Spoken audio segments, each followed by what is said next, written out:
আহমেদাবাদে air ইন্ডিয়ার বিমান বিধ্বস্তে 242 আরোহীর সবাই নিহত। উড্ডয়নের পরপরই চিকিৎসকদের হোস্টেলে আছড়ে পড়ে 5 মেডিকেল শিক্ষার্থীর মৃত্যু।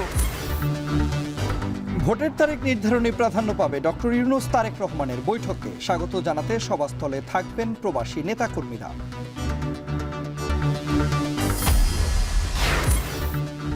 রাজধানীতে করোনা পরীক্ষার কিট চাহিদা মতো না পাওয়ার অভিযোগ। বরিশালে হঠাৎ ডেঙ্গুর প্রকোপ, হটস্পট বরগুনায় চিকিৎসক সংকট।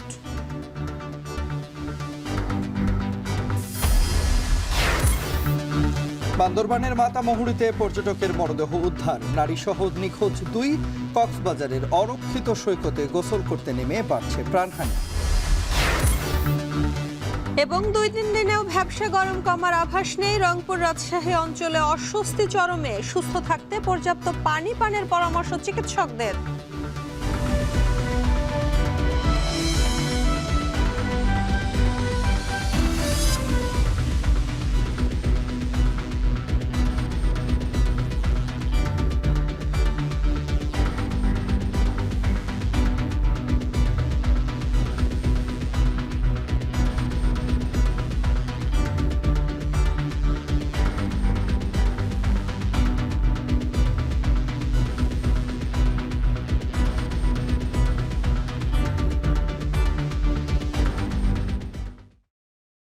স্বাগত। এখন সন্ধ্যায় পুরো আয়োজনে আপনাদের সঙ্গে আছি আমরা দুজন, আমি শম্পা বিশ্বাস এবং আমি তন্ময় কুমার রায়।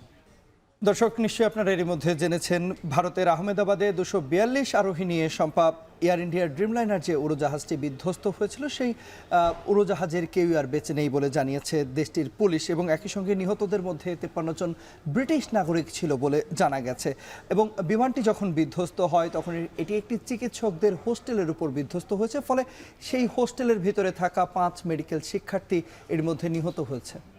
তন্ময়, এই দুর্ঘটনার কারণ অনুসন্ধানে ভারতীয় যে কর্তৃপক্ষ রয়েছে তার সঙ্গে কাজ করছে যুক্তরাজ্য। এবং ভয়াবহ এই বিমান দুর্ঘটনায় গভীর শোক জানিয়েছেন ভারতের প্রধানমন্ত্রী নরেন্দ্র মোদী এবং ব্রিটিশ প্রধানমন্ত্রী কিয়ার স্টারমার। এ নিয়ে আমাদের হাতে একটি প্রতিবেদন রয়েছে, আমরা দেখে আসবো সেটি।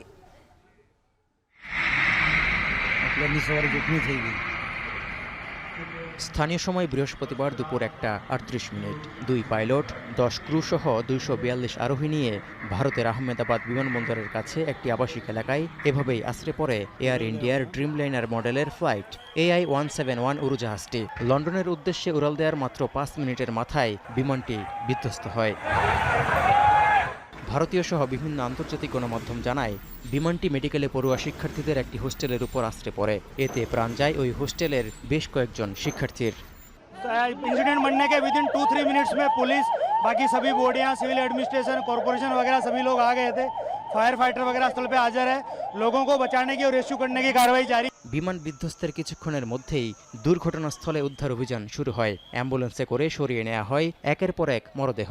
এয়ার ইন্ডিয়া কর্তৃপক্ষ জানায়, আরোহীদের মধ্যে 169 ভারতীয়, 53 ব্রিটিশ, 1 কানাডীয় ও 7 পর্তুগিজ নাগরিক রয়েছেন, যাদের কেউই আর বেঁচে নেই।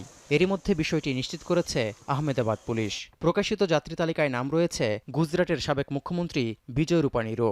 দুর্ঘটনার পরই বন্ধ ঘোষণা করা হয়েছে আহমেদাবাদ বিমানবন্দর। প্রাথমিকভাবে জানা গেছে, টেক অফের পর বিমানের পাখায় থাকা ফ্ল্যাপস না খোলায় ঘটে এই দুর্ঘটনা। এমনকি টেক অফের কিছুক্ষণের মধ্যেই বিমানের 2 পাইলট মেডে বিপদ সংকেত পাঠান বলেও বিভিন্ন প্রতিবেদনে উঠে এসেছে। পরে পাইলটের সঙ্গে এয়ার ট্রাফিক কন্ট্রোলের যোগাযোগ বন্ধ হয়ে যায়। ট্র্যাকিং ওয়েবসাইট ফ্লাইট রাডার 24 এর দেয়া তথ্য বলছে, বিমানটি যখন শেষ সংকেত পাঠায় তখন এটি 625 ফুট উচ্চতায় ছিল। দুর্ঘটনার কারণ অনুসন্ধানে জরুরি ভিত্তিতে ভারতীয় কর্তৃপক্ষের সঙ্গে কাজ শুরু করেছে যুক্তরাজ্য। ঘটনার তদন্তে কর্তৃপক্ষকে পূর্ণ সহযোগিতার আশ্বাস দিয়েছে এয়ার ইন্ডিয়া কর্তৃপক্ষ। দুর্ঘটনার পরই নিহতদের প্রতি গভীর শোক জানিয়ে পরিস্থিতি পর্যবেক্ষণ ও সর্বাত্মক সহযোগিতার আশ্বাস দিয়েছেন ভারতের বেসামরিক বিমান পরিবহন মন্ত্রী রামমোহন নাইডু। এই ঘটনায় শোক জানিয়েছেন ভারতের প্রধানমন্ত্রী নরেন্দ্র মোদী, পশ্চিমবঙ্গের মুখ্যমন্ত্রী মমতা ব্যানার্জি, ব্রিটিশ প্রধানমন্ত্রী কিয়ার স্টারমার সহ বিভিন্ন দেশের সরকার ও রাষ্ট্রপ্রধান। ভারতীয় গণমাধ্যমের খবর বলছে দুর্ঘটনার পেছনে পাইলটদের অদক্ষতার কোনো আলামত এখনও পাওয়া যায়নি। পাইলট সুমিত সাবরওয়ালের ৮,২০০ ঘন্টারও বেশি ফ্লাইট পরিচালনার অভিজ্ঞতা ছিল। এছাড়াও প্রায় ১১০০ ঘন্টা ফ্লাইট পরিচালনার অভিজ্ঞতা ছিল বিধ্বস্ত বিমানটির কো পাইলট ক্লাইভ কুন্ডুর। তৌহিদুর রহমান, এখন বিশ্ব। বোয়িংয়ের অত্যাধুনিক ড্রিম লাইনার মডেলের প্রশস্ত আকার, ওজনে হালকা এবং জ্বালানি সাশ্রয়ের জন্য বিশ্বে এই বিমানের সুনাম রয়েছে। 14 বছরেরও কম সময়ে 787 ড্রিম লাইনার 1 বিলিয়নেরও বেশি যাত্রী পরিবহন করেছে। উন্নত নেভিগেশন এবং সুরক্ষা ব্যবস্থায় আস্থা বেড়েছে যাত্রীদের কাছেও। কিন্তু প্রথমবার এই মডেলের বিমান দুর্ঘটনার শিকার হওয়ার পর ড্রিমলাইনারেরও এবার প্রশ্নের সম্মুখীন। মডেলটির বেশ কিছু ত্রুটি নিয়ে বিভিন্ন সময় ওঠে অভিযোগও। তানভীর জনির প্রতিবেদনে দেখুন বিস্তারিত। ভারতের আহমেদাবাদে স্থানীয় সময় দুপুর 2টার দিকে 12 ক্রু সহ 242 আরোহী নিয়ে লন্ডনগামী বোয়িং 787 ড্রিমলাইনার মডেলের বিমানটি উড্ডয়নের কিছু সময় পরই বিধ্বস্ত হয়। বিমানটি প্রায় 825 ফুট উচ্চতায় পৌঁছানোর পর হুট করেই নিচে নেমে যায় এবং আবাসিক এলাকার একটি বাড়ির উপর আছড়ে পড়ে। ভয়াবহ এই দুর্ঘটনায় আরোহীদের কেউ বেঁচে নেই বলে এরই মধ্যে নিশ্চিত করেছে আহমেদাবাদ পুলিশ। মার্কিন বিমান নির্মাতা প্রতিষ্ঠান বোয়িংয়ের দাবি, 787 মডেলের ইতিহাসে এটি প্রথম বিধ্বস্তের ঘটনা। আর তাই স্বভাবতই বিমানটির যাত্রী নিরাপত্তা ব্যবস্থা ও কারিগরি সক্ষমতা নিয়েও এরই মধ্যে দেখা দিয়েছে নানা প্রশ্ন। বিমানের এই মডেলটি বাজারে আসে 2011 সালে। এই 14 বছরে 1 বিলিয়নেরও বেশি যাত্রী পরিবহন করেছে এই মডেলের বিমান, যা বিরতিহীনভাবে 13,500 কিলোমিটার পর্যন্ত দূরত্ব অতিক্রম করেছে। বর্তমানে 1100-র বেশি ড্রিমলাইনার বিশ্বের 5 শতাধিক বিমানবন্দরে ওঠানামা করছে। যাত্রীবাহী বিমানের মধ্যে সর্বাধিক বিক্রিত বোয়িং 787 মডেলটি। এয়ার ইন্ডিয়া বিমান সংস্থার কাছে 34টি ড্রিমলাইনার মডেলের উড়োজাহাজ রয়েছে। ব্রিটিশ এয়ারওয়েজের অধীনে পরিচালিত হচ্ছে 41টি বিমান। এমনকি বিমান বাংলাদেশ এয়ারলাইন্সের বহরেও রয়েছে 6টি ড্রিমলাইনার। বোয়িং 787 মডেলের এই বিমানে কয়েক স্তরের নিরাপত্তা ব্যবস্থা আছে। প্রতিকূল পরিস্থিতিতে বা দুর্ঘটনার পূর্বে ক্রুদের কাছে ডিজিটাল সংকেত পাঠানোর ব্যবস্থাও আছে, যা পাইলটদের 3D দৃশ্যমানতা দেয়। প্রশস্ত জানালা ও উন্নত কেবিন ব্যবস্থার কারণে লম্বা দূরত্বের যাত্রাও বেশ আরামদায়ক। তবে এত কিছুর পরও বৃহস্পতিবারের এই দুর্ঘটনা বোয়িংয়ের জন্য বড় ধাক্কাই বলা যায়। কেননা একের পর এক বিমান দুর্ঘটনায় গেল কয়েক বছর ধরেই চ্যালেঞ্জের মুখে রয়েছে বোয়িং। এর আগেও নানা যান্ত্রিক ত্রুটির সম্মুখীন হয় বোয়িংয়ের ড্রিমলাইনার মডেলটি। লিথিয়াম আয়ন ব্যাটারির কারণে 2013 সালে বেশ কয়েকটি বিমান বৈদ্যুতিক আগুনের শিকার হয়। এছাড়া ব্যাটারির অকার্যকারিতা নিয়ে 2014 সালে একটি প্রতিবেদন প্রকাশ করে বোয়িং ইঞ্জিনিয়াররা। বর্তমানে বিশ্বব্যাপী 2000-এর বেশি ড্রিমলাইনার সরবরাহ বা তৈরির অর্ডার রয়েছে। একটি বোয়িং 787 সিরিজের বিমানের মূল্য প্রায় 25 কোটি মার্কিন ডলার। আহমেদাবাদের এই দুর্ঘটনার মধ্য দিয়ে তাই এই মডেলের উড়োজাহাজের ভবিষ্যৎ নিয়েও এক ধরনের অনিশ্চয়তা দেখা দিতে পারে বলে জানান সংশ্লিষ্টরা। এরই মধ্যে বোয়িংয়ের শেয়ার দরও কমেছে 8%। তানভীর জনি, এখন বিশ্ব। তন্ময়, ভারতের আহমেদাবাদে 242 আরোহীকে নিয়ে যে বিমানটি বিধ্বস্ত হয়েছে সেখানে কিন্তু ব্রিটিশ নাগরিকও ছিলেন এবং এই দুর্ঘটনার জন্য সারা দেশে শোক নেমে এসেছে।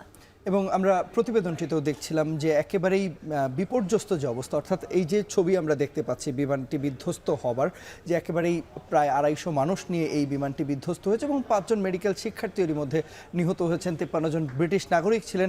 আমরা এই বিষয়ে আরও বিস্তারিত জানতে চাই। এই মুহূর্তে আমাদের সঙ্গে বার্তাকক্ষ থেকে আমাদের সহকর্মী সতীর্থ কর্মকার, আপনাকে স্বাগত জানাচ্ছি এই এখন সন্ধ্যার আয়োজনে। এবং একই সঙ্গে সতীর্থ, আমরা যে বিষয়টি নিয়ে আপনার কাছে জানতে চাচ্ছিলাম যে এই বিমানটি বিধ্বস্ত হয়েছে এবং বিধ্বস্তের কারণ কি যেটি রয়েছে সেই কারণটি নিয়ে নানা রকম তথ্য আমাদের হাতে এসেছে এবং আপনি যেহেতু এই বিষয়টি নিয়ে আপনি কাজ করছিলেন, নিশ্চয়ই আপনার কাছে সুনির্দিষ্ট যে কারণ সেটি আপনি অনুসন্ধান করার চেষ্টা করেছেন এবং সঠিক কারণ সম্পর্কে এখন পর্যন্ত নিশ্চিতভাবে কোনো তথ্য পেয়েছেন কি? এবং একই সঙ্গে জানাবেন যে যারা বিশ্লেষক রয়েছেন বা যারা বিশেষজ্ঞ রয়েছেন তারা আসলে কি বলছেন। তন্ময়, এই যে এয়ার ইন্ডিয়া ফ্লাইটস 171 এটির মডেল ছিল হচ্ছে বোয়িং ড্রিমলাইনার 787-8। 11 বছর ধরে বিমানটি আসলে ভারতের আকাশসীমায় উড্ডয়ন করছে। বিমানটি অতটা পুরনোও না। বিমানের বয়স অনুযায়ী বিমানটি নতুন একটি বিমান। প্রথম যখন ভিডিওটি অ্যানালাইসিস করা হয়, এভিয়েশন বিশেষজ্ঞরা বলছেন যে পেছনের যে ফ্ল্যাপটি ছিল সেটি সময় মতো খোলেনি, এবং সেটির কারণে যেটি হয়েছে যে আপনি জানেন যে একটা বিমান যখন টেক অফ করে বা যখন অবতরণ করে বা উড্ডয়ন করে একটা অপটিমাম স্পিড থাকে, ওই স্পিডটা যদি বিমান না গ্র্যাব করতে পারে তখনই আসলে দুর্ঘটনা ঘটে। আমরা প্রতিবেদনে দেখেছি যে 80% বিমান দুর্ঘটনা এই সময়টিতেই ঘটে, উড্ডয়ন বা অবতরণের সময়। যখন বিমানটি প্রায় 825 ফিট উচ্চতায় ছিল এবং যখন আপনি উড্ডয়নের সময় যখন এই বিস্ফোরণের ভিডিওটি আসলে সামাজিক মাধ্যমে ছড়িয়ে পড়ে, তখন দেখা গেছিল যে এই অল্প উচ্চতায় বিমানটির ওই সময় বিমানটির যতখানি উঁচুতে থাকার কথা ছিল বিমানটি ততটুকু উঁচুতে নেই। কিন্তু ফ্লাইট অ্যাটেন্ডেন্ট বা পাইলট যখন মেডে বলছেন, তিনি মেডে বলার আগে কিন্তু কন্ট্রোল রুমে এটি বলেননি যে তার বিমান যথেষ্ট নিচু দিয়ে চলছে, অর্থাৎ তিনি কি সেটি বুঝতে পেরেছিলেন কিনা সেটি একটি প্রশ্নের বিষয়। বিশ্লেষকরা বলছেন এখানে যেটি কাজ করে থাকতে পারে সেটি হচ্ছে এই বিমানের দুটি ইঞ্জিনই হয়তো অকেজো হয়ে গিয়েছিল, অথবা যে লিফটিংয়ের সময় যে পাওয়ারটি দরকার হয় সেই পাওয়ারটি ইঞ্জিন দুটি সক্ষমভাবে প্রোভাইড করতে পারছিল না, এবং ইঞ্জিন যে বন্ধ হয়ে যাওয়া বা ফ্ল্যাপটি আসলে ঠিকমতো না খোলা, এর পেছনে একটি কারণ হিসেবে বিশ্লেষকরা বলছেন যে বিমানের পাখার সাথে লাগানো যে ডাক্টেড ফ্যান দুটি থাকে, আমরা অনেকবারই দেখেছি যে নিচু জায়গা থেকে যখন বিমান উড্ডয়ন করে পাখির ঝাঁক এই ডক্টরের মধ্যে প্রবেশ করে।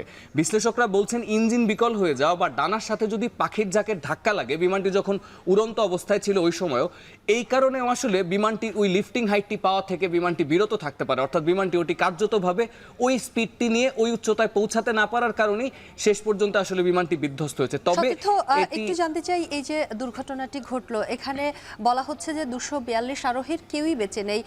সবশেষ উদ্ধার কার্যক্রম সম্পর্কে জানতে চাই, এবং এখন পর্যন্ত কতজনের মরদেহ উদ্ধার করা হয়েছে এ বিষয়ে কি সুনির্দিষ্ট তথ্য আপনার কাছে আছে? শম্পা, আহমেদাবাদ পুলিশ তাদের স্থানীয় সূত্রে বরাতে জানিয়েছে যে বিমানে যারা ছিলেন 142 জন, আর মানে 230 জন যাত্রী এবং 12 জন ক্রুর কেউই বেঁচে নেই। যেটি হয়েছে সেটি হচ্ছে আহমেদাবাদের মেঘানী নগর নামে একটি জায়গায় বিমানটি আঘাত এনেছে, খুবই ঘনবসতিপূর্ণ এলাকা, এবং ওখানে আসলে বিজে মেডিকেল কলেজের একটি ছাত্র হোস্টেল ছিল, হোস্টেল হিসেবে ব্যবহৃত হতো। বিমানটি ওই হোস্টেলে আঘাত আনার পর সেই হোস্টেল থেকে 4 জনের মরদেহ পাওয়া গেছে। আমরা জানি যে মোট 5 জন মারা গেছে ওই হোস্টেলে, 4 জন হচ্ছে আন্ডারগ্র্যাড স্টুডেন্ট এবং একজন পোস্ট গ্র্যাজুয়েট স্টুডেন্ট। আর মরদেহ উদ্ধার সম্পর্কে আন্তর্জাতিক গণমাধ্যম বলছে যে এখন থেকে 30 থেকে 35 জনের মরদেহ উদ্ধার করা হয়েছে, বাকিদের মরদেহ উদ্ধার করা যায়নি, এবং ওই ভবনের যেহেতু আঘাত এনেছিল বেশ কয়েকজন আহত মানুষকে হাসপাতালে নেওয়া হয়েছে। তাদের সবশেষ তথ্যটি তারা বেঁচে আছেন কিনা বা তাদের কি অবস্থা সেটিও আমরা জানি না। তবে শেষ খবর পাওয়া পর্যন্ত মরদেহ উদ্ধার করা গেছে 35 জনের, কিন্তু আহমেদাবাদ পুলিশ বলছে যে বিমানের কোনো আরোহী আর জীবিত নেই। সম্পা, সতীর্থ, আমরা বলছিলাম যে এর মধ্যে 53 জন ব্রিটিশ নাগরিকও রয়েছিলেন এই বিমানটিতে, এবং যুক্তরাজ্যের পক্ষ থেকে এরই মধ্যে বলা হয়েছে যে তদন্তে সহায়তা করা হবে। কতটুকু অগ্রগতি আসলে হলো এই বিষয়ে? আমরা যেটি দেখেছি যে ব্রিটিশ পররাষ্ট্রমন্ত্রী ডেভিড ল্যামি বলেছেন যে স্থানীয় সরকারকে তারা দুইভাবেই সহযোগিতা করতে চান, যে বিমানটি কেন বিধ্বস্ত হলো, এর পেছনে কারণ কি ছিল, এবং দ্বিতীয়ত এই যে ক্ষয়ক্ষতিটি হয়েছে সেটি পুষিয়ে নিতেও তো ভারত সরকারকে বেশ বেগ পেতে হবে। আপনি বলছিলেন 53 জন যুক্তরাজ্যের নাগরিক, কানাডিয়ান একজন, 7 জন পর্তুগিজ, এই যে বিদেশি নাগরিক সহ এরকম একটি বিমান, যে বিমানটি আসলে নিরাপদ বিমান হিসেবেই খ্যাত এবং বেশি যাত্রী বহন করে যে বিমানগুলো, তার মধ্যে ড্রিমলাইনারের বোয়িংয়ের এই মডেলটি রয়েছে।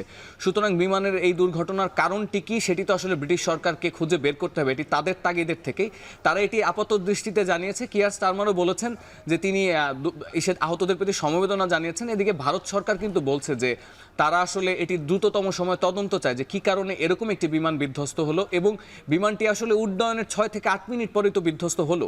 এই যে বিমান উড্ডয়নের আগে যে পূর্ব পরীক্ষাগুলো করার কথা, যে যন্ত্রাংশগুলো ঠিক আছে কিনা এগুলো দেখার কথা, সেগুলো দেখার পরও এরকম দুর্ঘটনা কেন ঘটলো সেইটির জবাবদিহিতা তো আসলে নয়াদিল্লিকে করতে হবেই।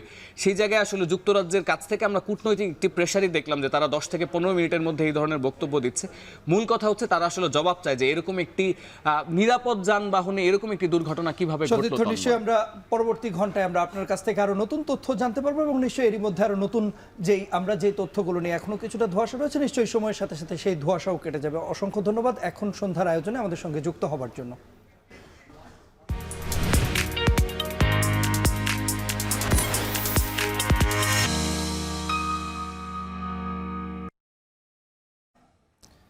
শুক্রবার লন্ডনে প্রধান কালার এক্সপার্ট, জর্জ স্যাপ এবং মাইল্ড অন হ্যান্ডস টেকনোলজি সমৃদ্ধ অরিক্স ক্রিস্টাল ওয়াশ আপনার লন্ড্রি এক্সপার্ট। নির্বাচনের দিনক্ষণ নির্ধারণের ইস্যুটি এমনটাই জানিয়েছেন বিএনপির স্থায়ী কমিটির সদস্য সালাউদ্দিন আহমেদ। দুই নেতার এই শীর্ষ বৈঠক থেকে রাজনৈতিক অঙ্গনে তৈরি হওয়া অনেক প্রশ্নের জবাব পাওয়া যাবে বলেও ধারণা করা হচ্ছে। সেই সাথে নতুন বাংলাদেশ বিনির্মাণের স্বপ্ন আরও মসৃণ হবে বলে মত বিশ্লেষকদের। আরও জানাচ্ছেন জাওয়াদ মাহমুদ।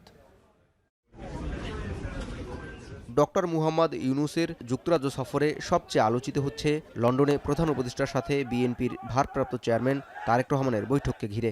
বিদেশের মাটিতে শীর্ষ দুই নেতার বৈঠককে কেন্দ্র করে কেন এত আলোচনা, সে বিষয়ে জানতে চেয়েছিলাম ঢাকা বিশ্ববিদ্যালয়ের অধ্যাপক ডক্টর কাজী মারুফুল ইসলামের কাছে। বেগম খালেদা জিয়া এবং আমি যদি বলি আরও স্পষ্ট করে যে তারেক জিয়ার সমর্থন বা সহযোগিতা ছাড়া আসলে কোনো সিদ্ধান্তই জাতীয়তাবাদী দলের পক্ষে বাস্তবায়ন করা কিংবা নেওয়া সম্ভব না। ফলে যেহেতু আগামীতে আমাদের কাছে দুটো গুরুত্বপূর্ণ বিষয়, একটা হচ্ছে যে সংস্কার কার্যক্রমের বাস্তবায়ন এবং তৃতীয়ত হচ্ছে একটা সুষ্ঠু নিরপেক্ষ গ্রহণযোগ্য নির্বাচন অনুষ্ঠান। সেই বিচারে এই মুহূর্তে বাংলাদেশের রাজনীতিতে যে উত্তাপ এবং যে অস্থিরতা আছে, সেই অস্থিরতাটা কমিয়ে এটাকে একটা স্থিতিশীল পরিবর্তনের জায়গায় নিতে পারবে বলে আমার কাছে মনে হয়। কাজী মারুফুল ইসলাম এই বৈঠককে চলমান রাজনৈতিক অনিশ্চয়তা কমানো ও স্থিতিশীল জায়গায় নিয়ে আসার উদ্যোগ হিসেবে ব্যাখ্যা যেমন করছেন, তেমনি এই অধ্যাপক এটিও মনে করছেন নির্বাচন নিয়ে সরকার ও বিএনপির মধ্যে যে অনাস্থা তৈরি হয়েছে, এ নিয়ে বিএনপির পক্ষ থেকে দায়িত্বশীল ভূমিকা পালন না করলে নতুন বাংলাদেশ নির্মাণে যে রূপান্তরের কথা আলোচনা হচ্ছে তা বিঘ্নিত হবে। আগামী যে নির্বাচনটা আসছে, সেই নির্বাচনে এই রাজনৈতিক দলটির সম্পূর্ণ অংশগ্রহণ দরকার। অংশগ্রহণটা শুধু নির্বাচনে প্রতিদ্বন্দ্বিতা করা অর্থে নয়, এই নির্বাচনটাকে সুষ্ঠুভাবে সম্পন্ন করার জন্য প্রতিটা পর্যায়ে এই রাজনৈতিক দলটার অংশগ্রহণ দরকার। বাংলাদেশ একটা রূপান্তর প্রক্রিয়ার মধ্য দিয়ে আছে। এই রূপান্তর প্রক্রিয়াতে অন্যতম স্টেক হোল্ডার হচ্ছে এই বাংলাদেশ জাতীয়তাবাদী দল। ফলে তাদের কাছ থেকে দায়িত্বশীল ভূমিকা যদি তারা পালন না করেন, তাহলে এই রূপান্তর প্রক্রিয়াটা অনেকভাবে বিঘ্নিত হবে। পলিটিক্যালি আনব্রিডিং সিজন হচ্ছে। আর বৈঠক ঘিরে যখন জাতীয় রাজনীতিতে তুমুল আলোচনা, তখন বিএনপির স্থায়ী কমিটির সদস্য সালাউদ্দিন আহমেদ বলছেন প্রধান উপদেষ্টার আগ্রহেই এই বৈঠক অনুষ্ঠিত হচ্ছে। দুই নেতার আলোচনায় জাতীয় স্বার্থ সংশ্লিষ্ট ইস্যুগুলো নিষ্পত্তি হবে বলে আশাবাদ ব্যক্ত করেন সালাউদ্দিন আহমেদ। মাননীয় প্রধান উপদেষ্টা যে সমস্ত বিষয়গুলো আলাপ করতে চাইবেন এবং আমাদের দলের পক্ষ থেকে আমাদের নেতা জনাব তারেক রহমান যে সমস্ত বিষয়গুলো আলাপ করবেন, এগুলো অবশ্যই জাতীয় স্বার্থ সংশ্লিষ্ট এবং জাতীয় গুরুত্বপূর্ণ ইস্যু। এগুলো আলাপ আলোচনার মধ্য দিয়ে একটা নিষ্পন্ন হবে বলে, একটা জায়গায় আসবে বলে আমি বিশ্বাস করি এবং সারা জাতির প্রত্যাশাও তাই। তবে বৈঠকে অন্যান্য আলোচনা ছাপিয়ে নির্বাচনের সময় নির্ধারণেই সবচেয়ে বেশি প্রাধান্য পাবে বলে জানান বিএনপির নীতি নির্ধারণী পর্যায়ের এ নেতা। নির্বাচনের সময় সীমা নিয়ে তো আলাপ আলোচনা হতেই পারে এবং সেটা মাননীয় প্রধান উপদেষ্টাকে যৌক্তিকভাবে আমরা আগেও বুঝিয়েছি। আমরা স্ট্যান্ডিং কমিটির সিদ্ধান্তক্রমে আমাদের বিবৃতি দিয়েছি, আমরা নিজেরা প্রতিক্রিয়া জানিয়েছি। এটা ওনাকে বোঝানোর চেষ্টা করা হবে যেহেতু সংস্কার বিচার এগুলো কোনো সমস্যা নয়, এগুলো চলবে চলমান প্রক্রিয়া, সুতরাং আর কোনো অজুহাতে নির্বাচন ডিসেম্বরের পরে পিছানোর আমরা কোনো কারণ খুঁজে পাইনি। ডক্টর ইউনূস ও তারেক রহমানের বৈঠক দেশের রাজনীতির ইতিবাচক পরিবর্তন আনবে বলে মনে করছেন রাজনীতি সংশ্লিষ্টরা। জাওয়াদ মাহমুদ, এখন, ঢাকা। ডক্টর মোহাম্মদ ইউনূস এবং তারেক রহমানের বৈঠক দেশের রাজনৈতিক অঙ্গনে তৈরি হওয়া অস্থিরতা কমাতে ভূমিকা রাখবে বলে মনে করছেন অনেকেই। এই বৈঠক ঘিরে যুক্তরাজ্য বিএনপিতে চলছে নানা প্রস্তুতি। ডক্টর ইউনূস এবং তারেক রহমানকে স্বাগত জানাতে শুক্রবার সকাল থেকে সেন্ট্রাল লন্ডনে ডক্টর ইউনূসের হোটেলের সামনে অবস্থান নেবে বিএনপি এবং অঙ্গ সংগঠনের নেতাকর্মীরা। যুক্তরাজ্য থেকে আরও জানাচ্ছেন শরীফুল ইসলাম চৌধুরী। লন্ডনে প্রধান উপদেষ্টা ডক্টর মোহাম্মদ ইউনূস ও বিএনপির ভারপ্রাপ্ত চেয়ারম্যান তারেক রহমানের বৈঠক উত্তাপ চড়াচ্ছে দেশের রাজনীতিতে। তাই সবার দৃষ্টি এখন লন্ডনের বৈঠকের দিকে।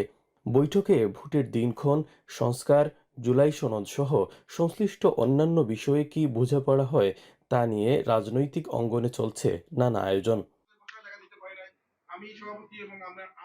শুক্রবারের বৈঠক ঘিরে যুক্তরাজ্য বিএনপির নেতাকর্মীদের মধ্যে দেখা যাচ্ছে চাঙ্গা ভাব। জাতীয়তাবাদী দলসহ অঙ্গ ও সহযোগী সংগঠনে চলছে সভা সেমিনার। আওয়ামী লীগের প্রবাসী নেতাকর্মীদের প্রতিহত করতে এবং তারেক রহমানকে স্বাগত জানাতে শুক্রবার সকালেই দলের নেতাকর্মীরা অবস্থান নেবেন সেন্ট্রাল লন্ডনের দ্য ডরচেস্টার হোটেলের সামনে। বিএনপি নেতা আন্দোলন না হলে ওরা আসতে পারতো না। আমাদের তাদের বিপক্ষে না আমরা আশা করি অতি সত্বর তাই ইলেকশন দিয়া সুন্দরভাবে বাংলাদেশে সুশৃঙ্খল করে উনি চলে যাবেন। হয়তো তিনি নিজেই বলছেন, আমরা ওনাকে প্রেশার করতে রাজি নেই, ওনাকে সম্মান করি যথেষ্ট। ইউনূস এবং বিএনপির ভারপ্রাপ্ত চেয়ারম্যান দেশনায়ক তারেক রহমানের এই বৈঠকের মাধ্যমে এই যে জট তৈরি হয়েছে সেটার একটি নতুন একটি পথ উন্মুক্ত হবে বলে আমরা আশা করছি। 13 তারিখের ওনাদের আনুষ্ঠানিক যে বৈঠকটি রয়েছে সেই বৈঠকে উনি যখন আসবেন ওনাকে স্বাগত জানাতে আমরা যাব। লন্ডনে ব্যস্ত সময় পার করছেন অন্তর্বর্তী সরকারের প্রধান উপদেষ্টা ডক্টর মোহাম্মদ ইউনূস। শুক্রবার স্থানীয় সময় সকাল 9টায় তারেক রহমানের সাথে বৈঠক শুরু হবে, যা কিছুটা দীর্ঘ হতে পারে বলে ধারণা করা হচ্ছে। চলমান সংকট থেকে উত্তরণে গুরুত্বপূর্ণ ভূমিকা রাখবে এই বৈঠক। Most beautiful election we ever had in our history. Shariful Islam Chowdhury, এখন, লন্ডন। নির্বাচন নিয়ে তৈরি হওয়া ধোঁয়াশা ডক্টর মোহাম্মদ ইউনূস ও তারেক রহমানের বৈঠকের পর কেটে যাবে বলে জানিয়েছেন বিএনপির স্থায়ী কমিটির সদস্য ডাক্তার AZM জাহিদ হোসেন। দুপুরে গাজীপুরের শ্রীপুরে জুলাই আন্দোলনে আহত ও শহীদ পরিবারের আর্থিক অনুদান বিতরণ অনুষ্ঠানে এ কথা বলেন তিনি। অল্প কিছুদিনের মধ্যেই বাংলাদেশের পরিস্থিতি সৃষ্টি হবে। জনাব তারেক রহমান সসম্মানে এই বাংলাদেশে এসে গণতন্ত্র পুনঃপ্রতিষ্ঠার শেষ লগ্নে আপনাদের পাশে দাঁড়িয়ে আপনাদের নেতৃত্ব দিবে। আজকে বাংলাদেশের গণতন্ত্র নিয়ে একটু যে ধোঁয়াশা, একটু যে আশঙ্কা তৈরি হয়েছে, প্রধান উপদেষ্টা এবং আমাদের ভারপ্রাপ্ত চেয়ারম্যান, বিএনপির ভারপ্রাপ্ত চেয়ারম্যান আগামী দিনের আলোচনার পরিপ্রেক্ষিতে দেখবেন বাংলাদেশে রাজনৈতিকভাবে একটি সুষ্ঠু আরও পরিবেশ সৃষ্টি হবে, যেখান থেকে কালো মেঘ দূর হয়ে যাবে। তারেক রহমানের দেশে ফিরতে কোনো বাধা নেই, চাইলে যে কোনো সময় তিনি দেশে ফিরতে পারবেন বলে জানিয়েছেন স্বরাষ্ট্র উপদেষ্টা জাহাঙ্গীর আলম চৌধুরী। সকাল 11টার দিকে গাজীপুরের শালনা হাইওয়ে থানা পরিদর্শন শেষে কথা বলেন তিনি। এ সময় তিনি আরও বলেন, ভারত থেকে যাদের পুশিং করা হচ্ছে তাদের অমানবিকভাবে ঠেলে দেওয়া হচ্ছে। ওনার তো দেশে ফেরার তো কোনো অসুবিধা নাই, উনি যে কোনো সময় ইচ্ছা, উনি বাংলাদেশের নাগরিক, যে কোনো সময় ইচ্ছা উনি দেশে ফিরতে পারবেন। ওনারা যেই সময় উনি যেই সময় উনি মনে করবেন উনি সেই সময় দেশে ফিরবেন। ফরেন অ্যাডভাইজারও আপনাদের বলছে, তারাও কিন্তু তাদের চিঠি দিচ্ছে যে আমাদের বাংলাদেশি নাগরিক যদি ওই অগদেশে থাকে আমরা অবশ্যই নিব, কিন্তু তারা একটা প্রপার চ্যানেলে আসতে হবে। নিয়ম হলো প্রপার চ্যানেলে। ওনারা করে নাকি এটা ফলো না করে এই জঙ্গলে রাস্তা দেখি জায়গায় না ওই সব জায়গায় গিয়ে করে, এটা একটু অমানবিক। এবারে ফেরা প্রসঙ্গ।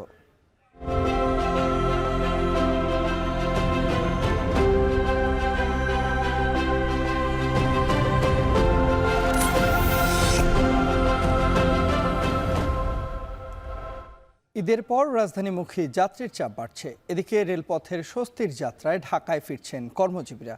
ঈদুল আজহার দীর্ঘ ছুটি শেষে কর্মস্থলে ফেরার পালা শুরু হয়েছে।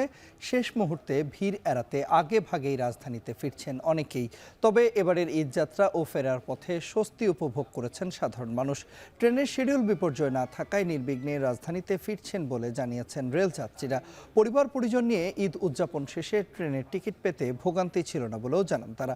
অন্যদিকে যারা ঈদের আগে গ্রামে যেতে পারেনি তারা এখন গ্রামে যাচ্ছেন, কেউ বা রাজধানীর বাইরে কর্মস্থলে ফিরে যাচ্ছেন।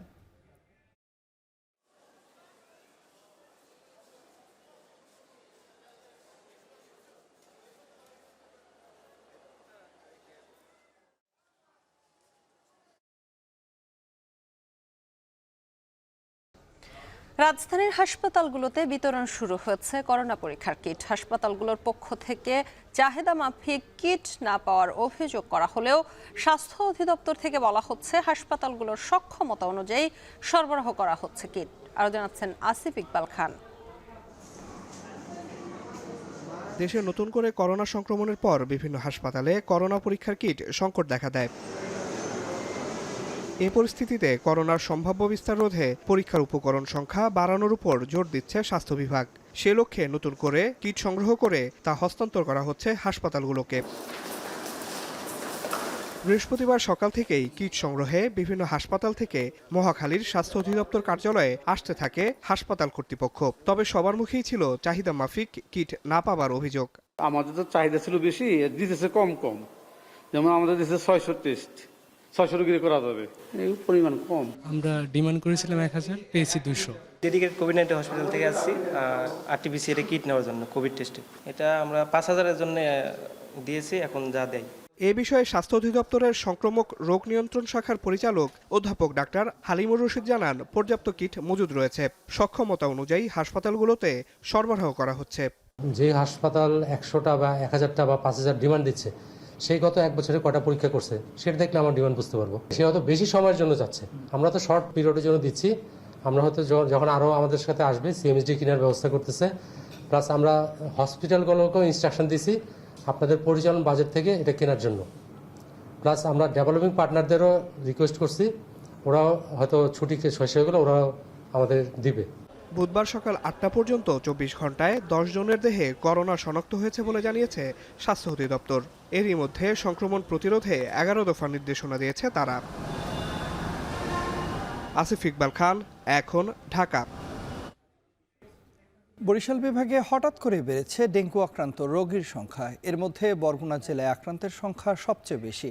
বৃহস্পতিবার দুপুর পর্যন্ত জেলার বিভিন্ন হাসপাতালে ভর্তি রোগীর সংখ্যা ছাড়িয়েছে 2 শতাধিক। কিট ও চিকিৎসক সংকটে দিশেহারা অবস্থা বরগুনাবাসীর। আশঙ্কাজনক অবস্থায় শেরেবাংলা মেডিকেল কলেজ হাসপাতালে চিকিৎসা নিচ্ছেন অনেকেই। বৃহস্পতিবার দুপুর পর্যন্ত বরগুনা সদর হাসপাতালে ভর্তি ছিলেন 172 জন। অন্যান্য হাসপাতাল সহ এই সংখ্যা 2 শতাধিক। জেলায় সরকারি হিসেবে চলতি মাসেই 3 জন ডেঙ্গুতে মারা গেছেন। বেসরকারি হিসেবে সেই সংখ্যা 8 জন। এত রোগীর চাপ সামলাতে হিমশিম অবস্থা চিকিৎসকদের। জেলায় চিকিৎসক সংকট ছাড়াও স্যালাইন ও কিট সংকট চরমে পৌঁছেছে।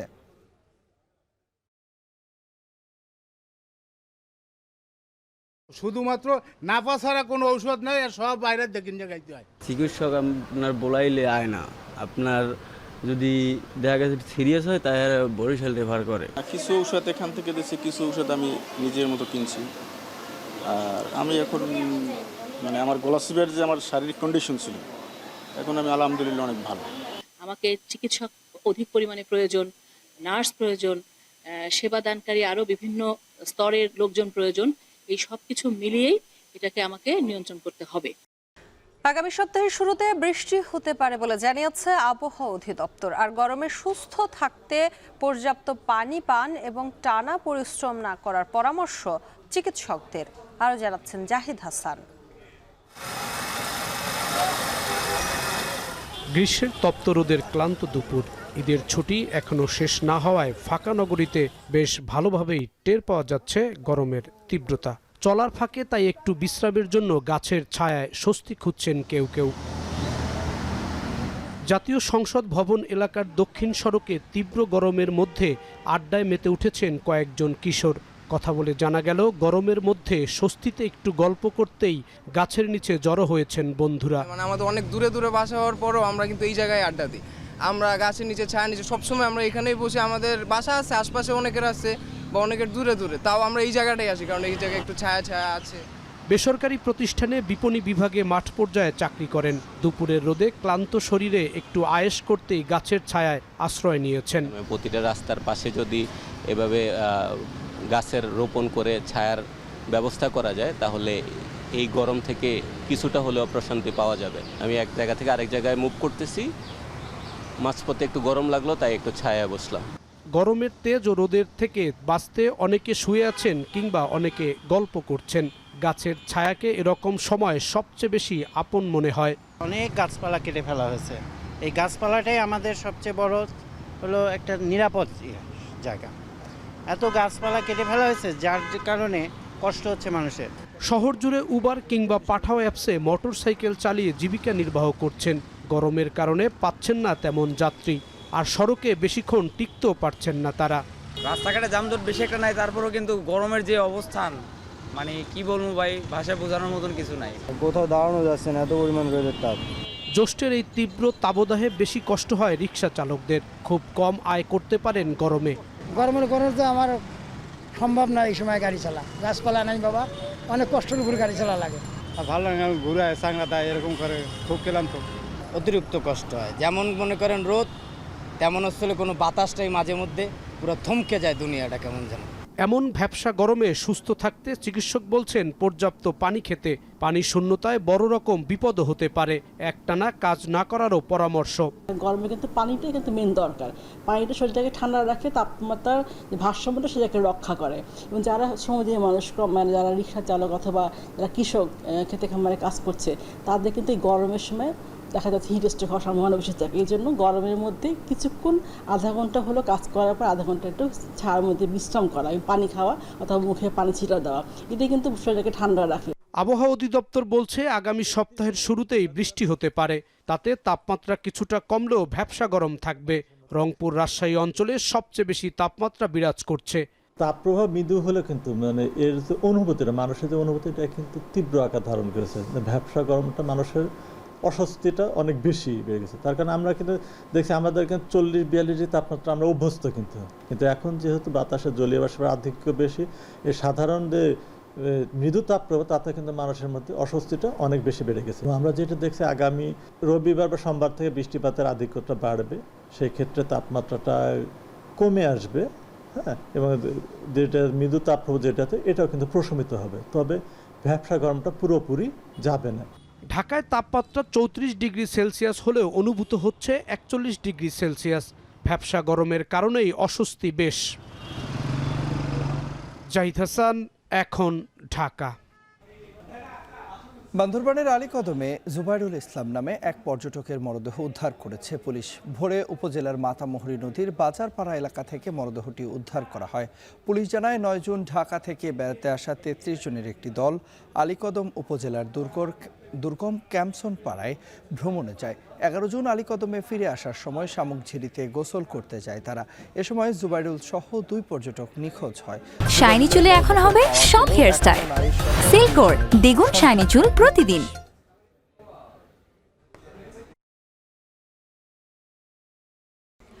120 কিলোমিটারের সমুদ্র সৈকতের 115 কিলোমিটারই পর্যটকদের জন্য অরক্ষিত। মাত্র 5 কিলোমিটার এলাকার জন্য কাজ করে লাইফগার্ড। সাগরের নিচে থাকা খাল, প্রবাল স্রোত এবং সীমিত উদ্ধার তৎপরতায় সমুদ্রে গোসল করতে গিয়ে ঘটছে প্রাণহানি। ঈদের ছুটিতে সমুদ্র সৈকতে 6 জনের মৃত্যুর ঘটনায় আবারও সামনে আসছে সৈকতের চরম অব্যবস্থাপনার চিত্র। মন্তোষ বেদকের তথ্য ছবিতে বিস্তারিত। ঈদুল আজহার ছুটিতে মাত্র 3 দিনেই কক্সবাজার ভ্রমণ করেছেন 3 লাখের বেশি পর্যটক। তাদের 90% গিয়েছেন সাগরে নামতে। কিন্তু এই আনন্দঘন মুহূর্তের পেছনেই লুকিয়ে আছে ভয়ঙ্কর ঝুঁকি। সাগরের নিচে সৃষ্টি হয়েছে একাধিক গুপ্ত খাল ও স্রোতের ফাঁদ। অনেকেই বুঝতেই পারেন না কখন তারা নিরাপদ এলাকা ছেড়ে প্রবেশ করেছেন মৃত্যু ঝুঁকির জোনে। গত 3 দিনে সমুদ্রে ডুবে মারা গেছেন পর্যটক সহ অন্তত 6 জন। গত 10 বছরে এ সংখ্যা অন্তত 60। সমুদ্রের মতো যাবে, মানুষ আস্তে আস্তে এত দূরে না যেয়ে যদি নিজের সাবধানতা বজায় রাখে তাহলে এটা খুব কমে আসবে এই দুর্ঘটনাগুলো। এখানে দেখাশোনা করার জন্য লোকজন বাড়াইতে হবে। সৈকতের কলাতলি থেকে লাবণী পর্যন্ত মাত্র 5 কিলোমিটার জুড়ে কাজ করছে সি সেফ লাইফগার্ড নামে বেসরকারি একটি সংস্থার 27 জন উদ্ধারকর্মী। কিন্তু বাকি 115 কিলোমিটার টেকনাফ থেকে কলাতলি এবং শৈবাল পয়েন্ট থেকে নাজিরা টেক পর্যন্ত সম্পূর্ণ অরক্ষিত। এই এলাকায় যদি কেউ নিখোঁজ হন, ওই অঞ্চলগুলোতে উদ্ধার কার্যক্রম প্রায় অসম্ভব হয়ে পড়ে।